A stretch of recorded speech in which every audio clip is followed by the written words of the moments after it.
Let's work the bicycle with tubing. Every movement in the Pilates series is designed to help challenge another area of your perfect posture between your shoulders and your pubic bone.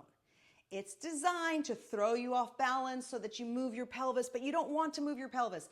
It's designed to maybe accentuate the shoulders forward, so you've got to hold them back further. All these little intricacies is what helps the stabilizer muscles become stronger and better. So let's work ourselves down with a flat band in hand. And the band, for our purposes today, I'm going to fold it in two. Now, start at the very top. Shoulder blades go down and back. So you're going to hold your shoulder blades here, and I want you to grab the band literally shoulder distance apart.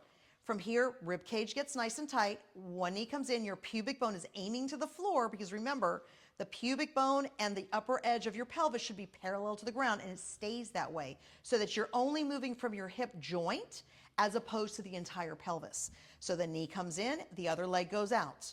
And right now your pubic bone is aiming down, your rib cage is in, and you are reaching to the inside.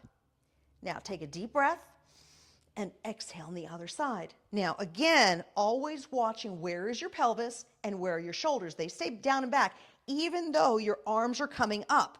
So even though your arms are moving, you're still holding your shoulder blades together as if you're holding a dollar bill in between both shoulder blades.